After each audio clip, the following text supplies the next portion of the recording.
I'm 48, and I've got 3 debts staring at me on a sticky note on the fridge. A store card at 26%, my main credit card at 22%, and a personal loan at 11%. Everybody online is yelling at me to snowball it or avalanche it, and I've spent 2 weeks reading about both instead of paying off $1. See, that's your real problem, big guy. 2 camps screaming at each other and you can't pick. So why pick at all? Just keep making the minimums, wait until you really understand it, and start fresh in January. Better to do nothing perfectly than to do something imperfectly. That sentence right there is the single most expensive thing he's ever said to you. Do nothing perfectly is how a 2-year payoff quietly becomes a 7-year payoff, and both methods beat what you're doing right now, which is standing still and arguing about the map.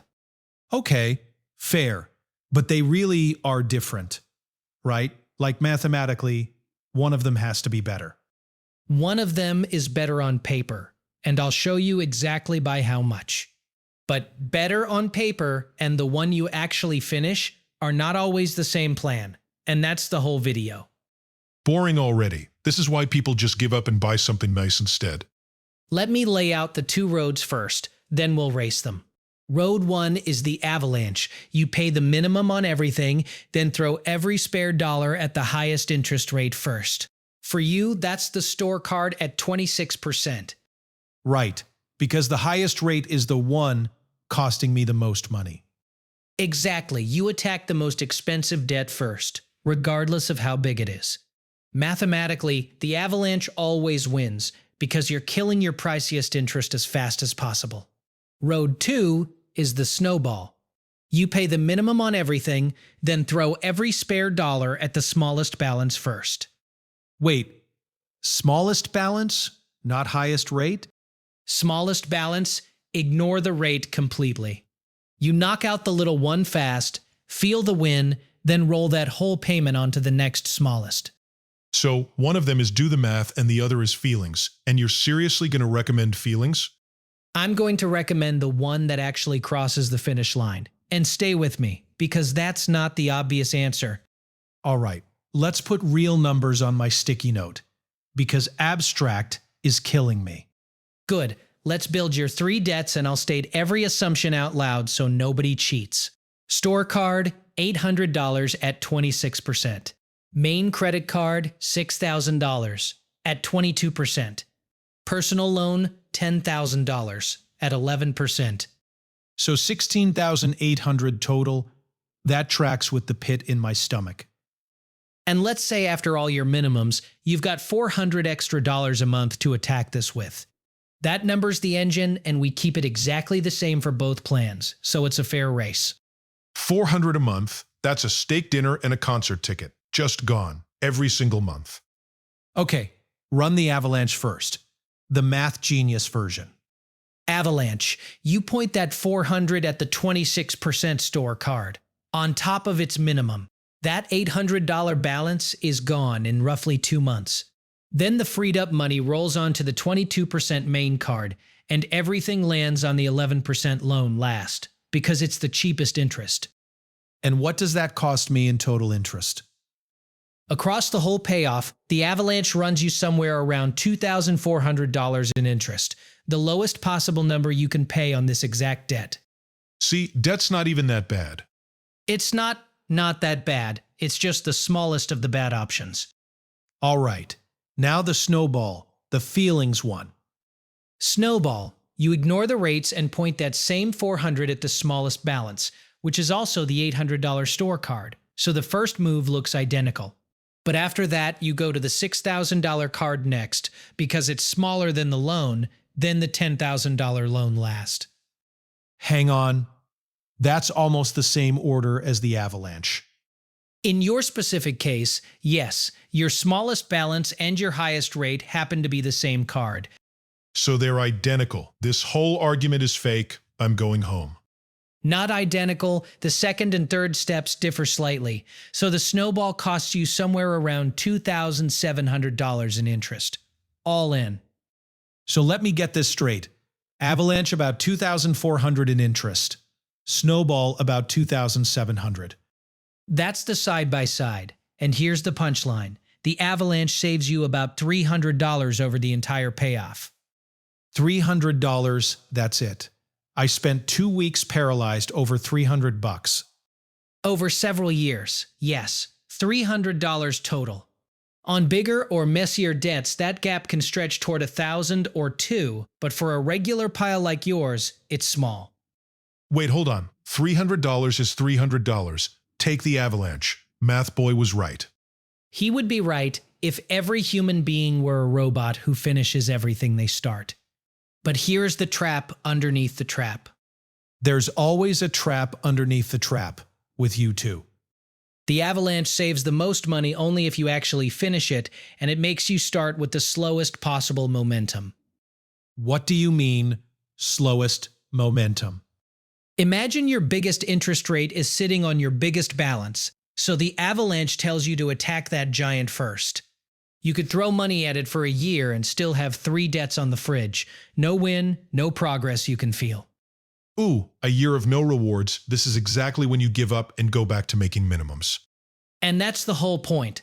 A perfect plan you abandoned in month 8 returns you exactly 0. So the math best plan is also the easiest. One to rage quit. Now you're seeing the real game, and the Snowball is built to keep you in the fight. You kill that little $800 card fast, one whole debt vanishes off the fridge in a couple months, and that feeling is a drug. I mean, crossing something off a list does hit different. It's not just a vibe, there's actual research on this. Studies of real people paying down real debt found that folks who knocked out the smallest balance first were more likely to stick with it and clear the whole thing. Studies, schmuddies. You really gonna leave $300 on the table for a dopamine hit? I'd leave $300 on the table to go from a 50% chance of finishing to a 90% chance, yes, every single time.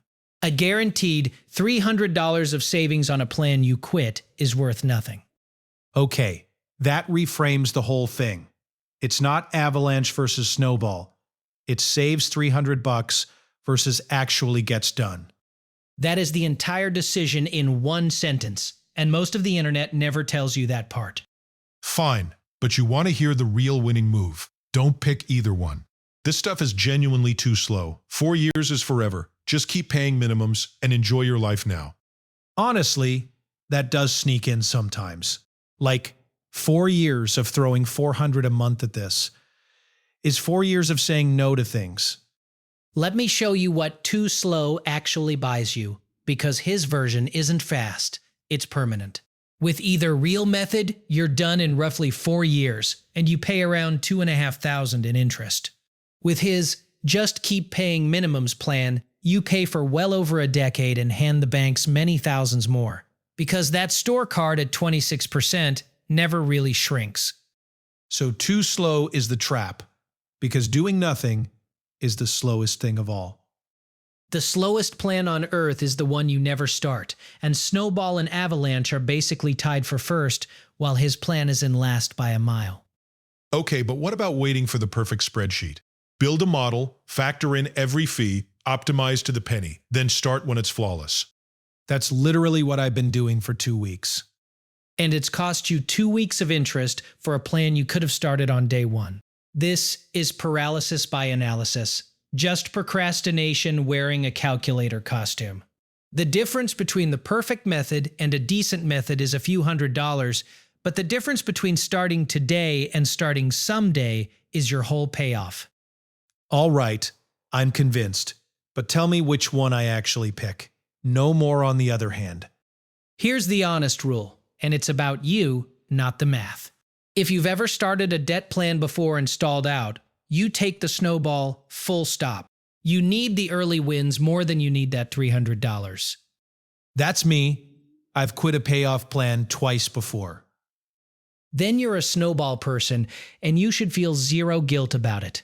If you're genuinely numbers-driven and disciplined, the type who finishes things just because the math says so, take the Avalanche and keep the $300. And if he's neither? Then there's a hybrid, and it's honestly the sweet spot for most people. A hybrid. Now you're just making up a third thing.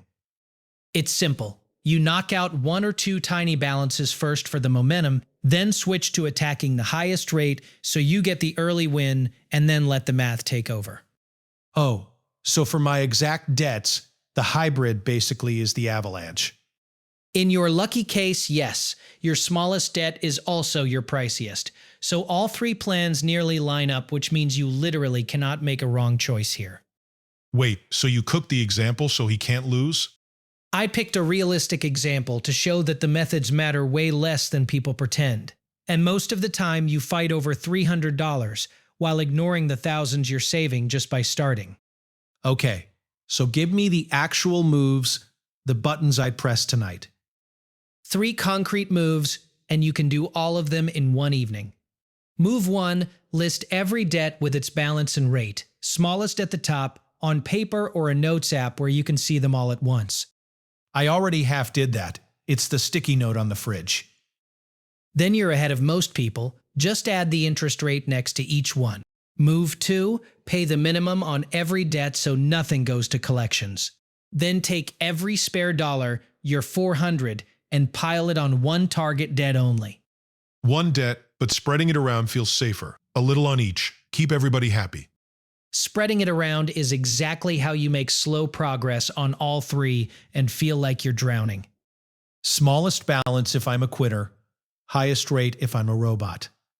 You've got it. One target, all the firepower, that's the entire secret of both methods. Move 3, and this is the part with the actual magic in it. When a debt dies, do not absorb that payment back into your life. What do you mean, absorb it?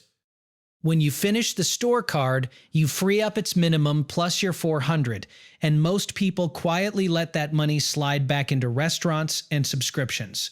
You instead roll the entire freed up amount onto the next target, which is why they call it a snowball. The monthly attack gets bigger and bigger as each debt falls.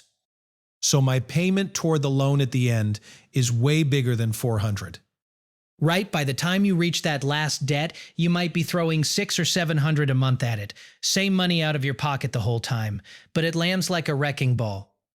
And I'm guessing you want me to automate it, so I don't think about it. You read my mind, set the minimums on autopay, and set that $400 attack to leave on payday, before you can spend it. No willpower, no monthly debate with this guy, just one quiet button, doing the work. I hate that button. That button is my mortal enemy. Okay, you know what? I'm doing it tonight.